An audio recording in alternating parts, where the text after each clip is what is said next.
Assalomu alaykum hurmatli kuzatuvchilar. Biz 30 kilovatli mana 30 kilovatli kilowatt inverterda remont jarayoni tugatdik, xudo xolasa. Tranzistorlari kuygan ekan. Yana ichida detallar kuygan. Ularni yangisiga almashtirib, xudo xolasa sinov jarayonida turibdi. Panel PV'dan tok berganmiz, lekin panel emas. Ko'rsatyapti. 380 to'laganmiz. 3 fazali 30 kilovatli, 2 ta MPPT'li, 5 ta guruh bo'linadigan inverter. Mana hozircha 0 turibdi anaqa. Bir qator ko'rsatadi-ku. Shularni ko'rsatyapti. Mana 0.2 kW energiyani sotishni boshladi, 0.1 ga tushyapti. Sababi kichkina biz apparat. Mana 300 voltga yaqin tok bor. Mana shu joyda 300 voltga yaqin tok bor. Hop, amperi juda past, shuni hisobiga kam chiqyapti. Bu panelda to'liq chiqib ishlayveradi. Hop, bu apparatimizga keladigan bo'lsa, ya'ni o'sha apparatimizdan kimga kerak bo'lsa, hozircha biz yasab to'g'irlab bera olmaymiz. O'zimiz yasab mana shuni amalga oshirdik. Mana bu yerda tokini o'lchaganini va qo'yib qo'yganman.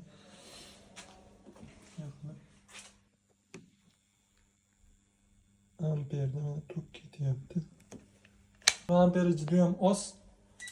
Buni yasab bera olmasligimizning sababi shuki, yasab bera olmasligimiz sababi buni biz ishlab chiqarish qilmoqchi edik, ya'ni 222 volt tok bor. Ishlab chiqarish qilmoqchi edik. Mana shu ishlab chiqarishimiz litsenziyaga ega bo'lish uchun. Shuni biz nima qilmadik. Hozir apparatni o'chirdim. Chunki 30 kilovatga buni quvvati yetmaydi. Bu 500 watt o'zining quvvati.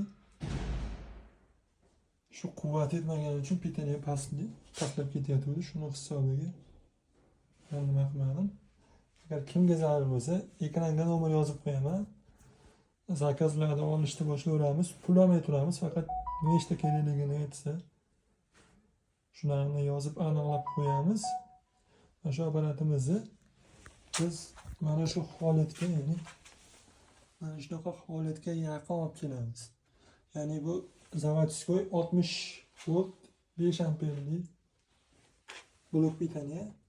Zashtalari ham bor, ya'ni zamigani bo'lsa tashlaydi, 5 amperdan baland tok oladigan bo'lsa tashlaydi. Qolgan inverterlarimiz ham mana turibdi. Remont jarayonida bor. Bular hammasi remonti endi boshlanadi. Bular ham boshlanadi. Mana bu bitta, buni platasi, dog'imiz, zapchastlarimiz, detallarimiz keldi. Yaqin kunlar ichida buni 110 li inverterni stansiyaga olib chiqib olamiz. Bu bizning mana apparatimiz kuchi yetmadi. Buni yoqqani. Shuni hisobiga biz buni stansiyada tekshiramiz. Endi yana apparatni kuchaytirib, hali turli xillardan chiqaramiz. Masalan, bu 500 wattli bo'lsa, 3 kW, 5 kW, 10 kW shu atrofida bo'ladi. Nimaga 10 kW? 10 kWdan kattasi yo'q. Chunki har bitta MPPT bunda 5 ta bo'ladigan bo'lsa, MPPT 30 kW. 30 ni 5 ga bo'ladigan bo'lsa, 6 dan to'g'ri kelyapti.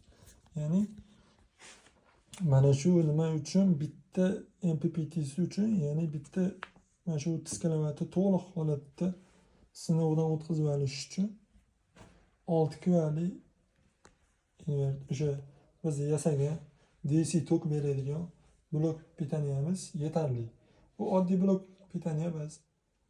Ya'ni 220 dan olib turib plus minus qilib tokni bersa, inverter kuyib qolish holatiga yoki zashtaga o'tib olyapti. Inverterda DLda kuzatildi. F35 xatoligi, ya'ni shunaqa xatoliklar F45 ham chiqdi qaysidir deydi. 3 kW, 5 kWlarda ko'rdik. Xudo xolasa shu haligi holatni bartaraf qildi, ya'ni paneldan tok olayotgandaqa sotaveradi. Bu sinov laboratoriyalari uchun, ya'ni o'zimizga o'xshagan ustalar uchun ishlaydi bu apparat. Hozir ochiq holatda turibdi. Buni litsenziyasini qilsak, sotuvini amalga oshiramiz tezda.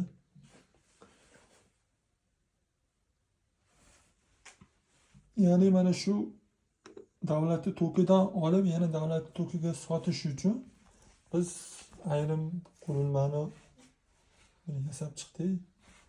Endi bu boshqa davlatlar, misol Xitoydan ham keladigan variantlari bor. Lekin bizniki bundan bitta boshqacha.